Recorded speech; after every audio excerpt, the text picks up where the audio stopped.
Welcome everyone in our viewing listening audience to the Burnsville Planning Commission meeting on April 28th, 2014. I'll call the meeting to order at this time. Welcome commissioners, staff. Thank you.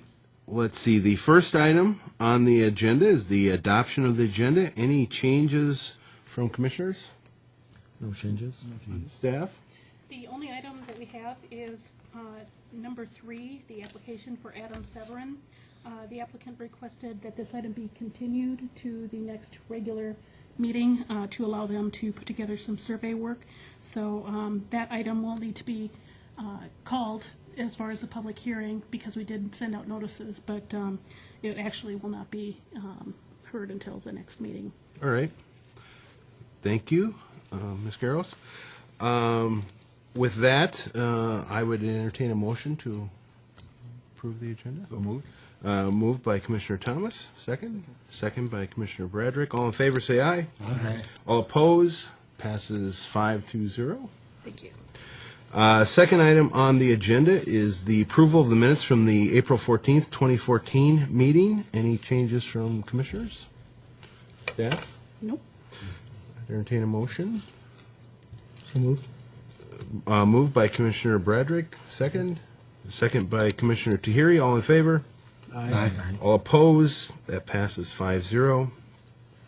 The next item on the agenda is a public hearing application for Adam Severin for a variance to allow grading in the shore impact zone and to install retaining walls closer to the OHW of the South Twin Lake than the required 150-foot setback. A COP is also requested to allow grading very steep slopes at 160 Carriage Lane. My understanding is this the one that will be continued but needs to be open, correct? Correct. All right.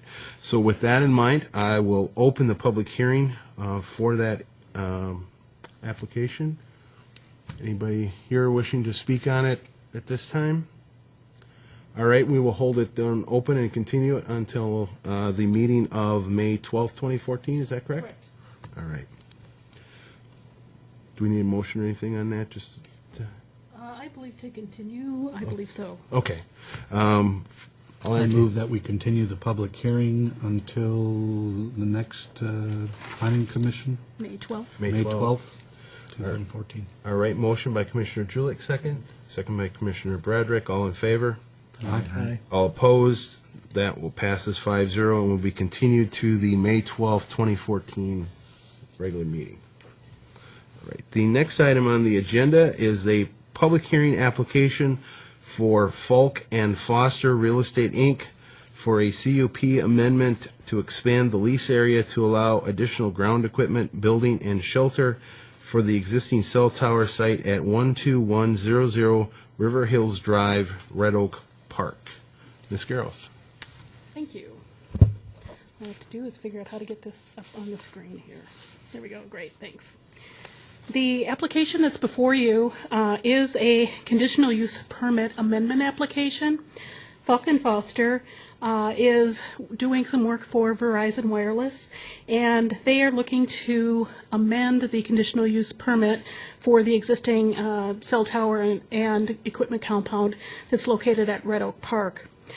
They are looking to expand the current lease area of the site and also to add an equipment building and shelter.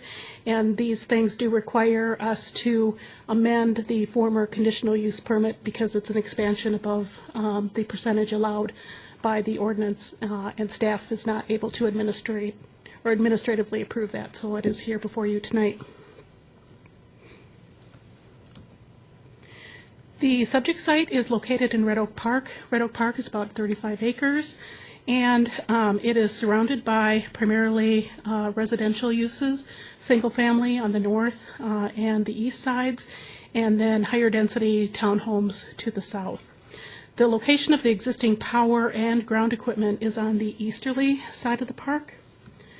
And this pictography shows where the site is located. Actually, north is to the left on the screen, and the River Hills Drive is located at the top of the screen.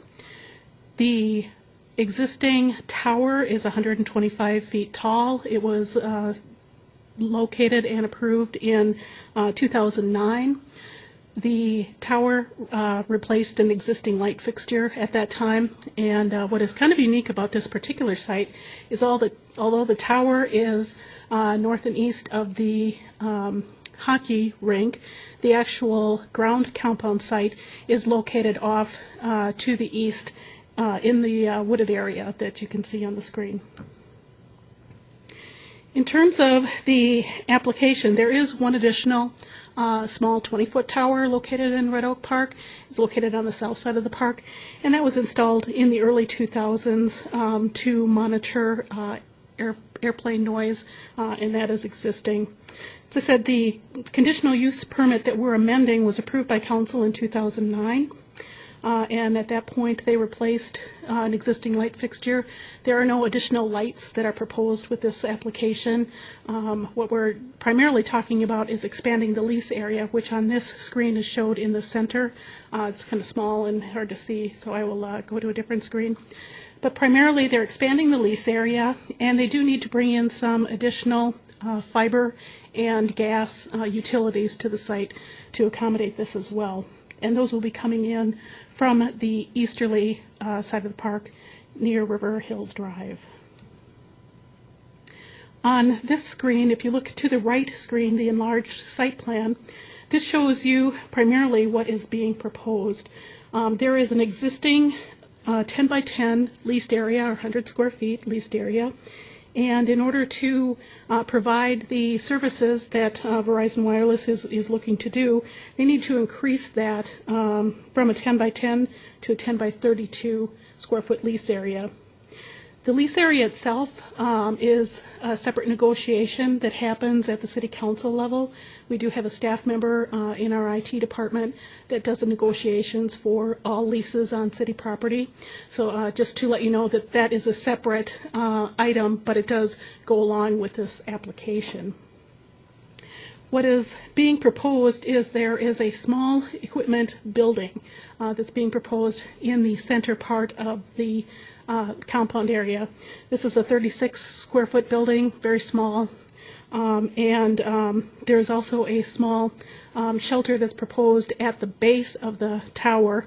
And if you look on the left-hand side on the overall site plan, item 2, the tower location is at the very left, and there is what says an existing conduit doghouse that's located there. They need a second shelter at the base of the tower for this application as well. So those are primarily the reasons that we're looking at the conditional use permit. In addition to that, for the ground equipment, they are adding a small generator, and that's on the very northern part of the site. The compound itself will be completely enclosed with decorative aluminum or decorative metal fencing, and it will also be surrounded with arborvitae trees or evergreen trees. So the compound is actually screened from park users. Also to the east is an existing wooded area and berm, so it's really screened very well from the public driving along River Hills Drive or the property owners living over there. In addition to that, there is one small oak tree on the right-hand side or the easterly side of the compound that's going to be relocated in order to save that and maintain that on the site. The elevation that is showing now is just a representation of the elevations of the building. It really has an appearance more of a cabinet than a building per se, but this gives you a general idea. They do have an access door to get to the meters and what they need to operate from inside the facility, and this will be totally enclosed within the gated compound. This next screen gives you an example. This is not the exact unit that will be located there, but as I said, it looks more like an equipment type cabinet than building. This one happens to be inside of one of the water towers, but you can see the the cables, et cetera, coming in. In this case for the park, one of the reasons that that small doghouse type shelter is needed is because the cables are actually routed underground, and then they surface at the tower, and that's why that small doghouse shelter is needed in order to protect the cables and that infrastructure from ice falling off, weather, and then also vandalism. On this screen you can see this is on the center photo, center top photo. That's the existing doghouse, if you will, and then there will be another one located elsewhere at the base of the tower. The specific location has not been determined yet. That'll be determined by the Parks Department, but we do know that that will be needed for this facility. And if you take a look on the left-hand side, there is a detail for the conduit detail, and that shows you basically that because the wires and cables do come up from the ground level, they do need something to secure that, and that's why there's an ice bridge in that small shelter. This photo gives you an illustration through the winter of what the existing compound looks like. As I indicated in the background, there's that berm in the existed wooded area. And then in the foreground, you see some of the arborvitae location. Again, this will be expanded toward the left of the screen or to the north and increased an additional 10 by 22 feet beyond what is already there. The gate elevation is shown just to give you an idea of the type of decorative fencing. This is something that is recommended by the Parks Director, and it will be a black type decorative fencing as well. This gives you another look. This is actually looking at the existing compound from the south, and that is one of the existing areas where electric is brought in. And as I indicated before, this site will also require additional fiber and gas lines to be brought in from River Hills Drive. One of the conditions that is recommended then is that those lines actually be directional bored, and the reason for that is to try to minimize any impacts to those existing trees on the east side of the park. I talked a little bit about the generator that's proposed. The generator is really very comparable to a generator that any resident may have in order to basically provide power in a time of, when there are electrical outages, etc. This generator will be running more often than just when there are outages. It's needed to support the new equipment, but the decibel levels that it operates at are less than the 65 decibels, which is a minimum noise amount from the Minnesota PCA, and that's how we monitor sound. In terms of the conditions for this application, the Parks and Natural Resource Committee did review this application, and we included the minutes in your packet.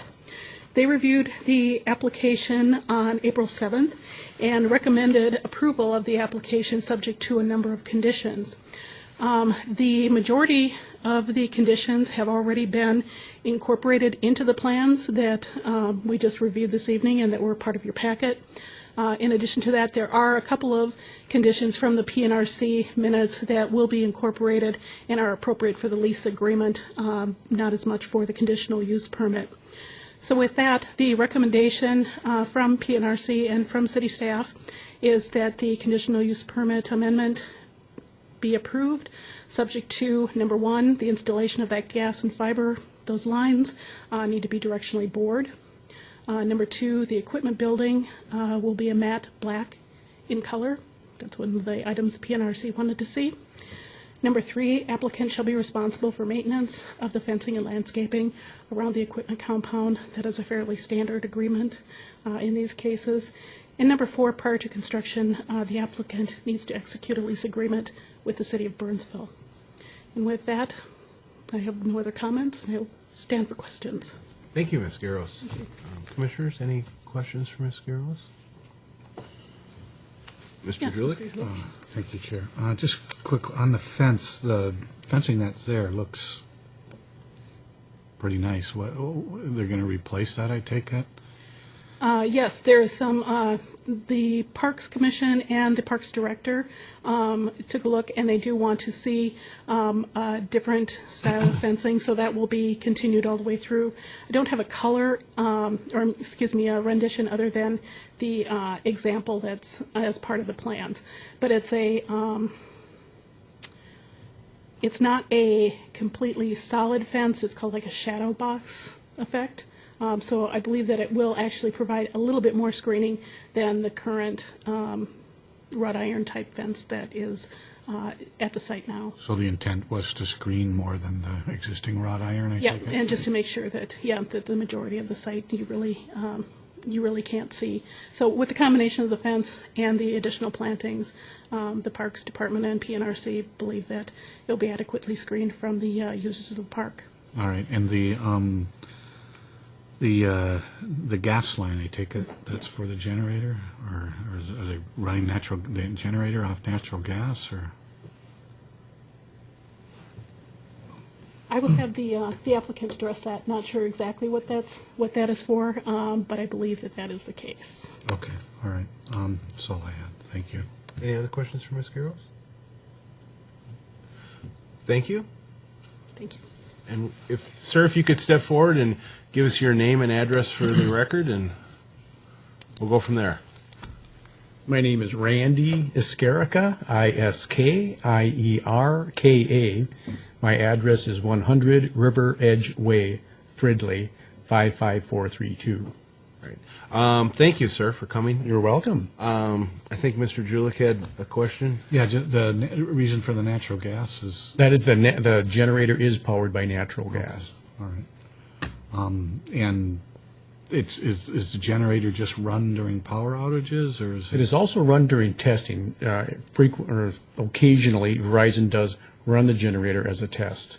So generally it'll be little or no noise impact in Correct. the park?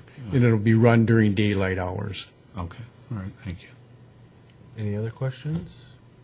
So both the fiber and the gas are coming in from River Hills? Correct. Okay. Because today, how's the communication lines getting to it today? Is that, I know there's power going to the other pole in the middle, there's an easement to that. How are the how does the data get off the pole and into the... There is also a phone line running from Riverside. It is not fiber. Okay. This will be a fiber line. I was going to give you more. Correct. Okay. Do you, are you, as a developer, have any issues with any of the conditions that have been set forth? No, those are agreeable. Okay. Thank you, sir. Any other questions? Thank you, sir. Thank you very much. This is a public hearing. At this time, I would open that public hearing for anybody who has any questions or comments regarding the application at this time. Seeing nobody, I will close the public hearing. Commissioners, any comments or any other questions before we entertain a motion? I have a question for excuse me. Sure. Commissioner Thierry? Thank you, Mr. Chair. I noticed the building is a prefabricated unit. Yes. Is there any city ordinance for construction or materials have to comply with this, or the prefab house would be adequate? We don't have specific requirements for the enclosures. Most of the equipment that we have are not enclosed. They are in, it's basically just, multiple types of different boxes and outside units. So we do have a couple that are inside. They're also prefab buildings, but it has more of an aggregate, appearance to it, as opposed to this one will be more of a just a metal, black metal cabinet type feature. So it's really up to the Parks Director, when it comes to the park areas and the PNRC, and they wanted to see the black color. But that's really about it. We don't have any other specific standards other than basic building code requirements. Okay. Thank you. Any other questions? Mr. Julie? And Deb, and maybe this is for the applicant, I'm not sure, but what's, I think I was even here when we approved this possibly, the poll, or when we recommended approval. What's driving the change at this point? Is it technological changes or because I'm guessing that's probably what maybe the parks, a concern of the Parks Commission, that it was, you got a foothold and now it's expanding. I think from the parks standpoint, we do have a policy that was created a couple of years ago, city policy for applications in park settings like this. And this does meet all of the policy considerations as well as all of the ordinance requirements. As far as the need, I'll have the applicant address that because it is associated with, with new technology and providing different types of services, but I can let him expand on particulars on that. Thank you.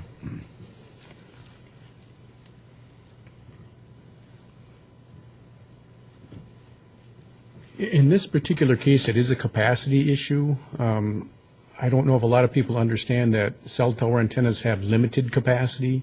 So as more users come on and as more of the system, as more data is being downloaded, the current antennas do have a problem with capacity.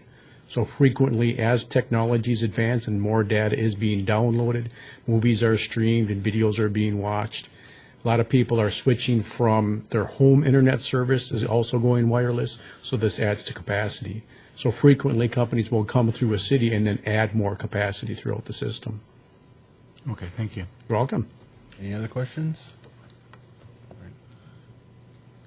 Thank you. You're welcome. Again.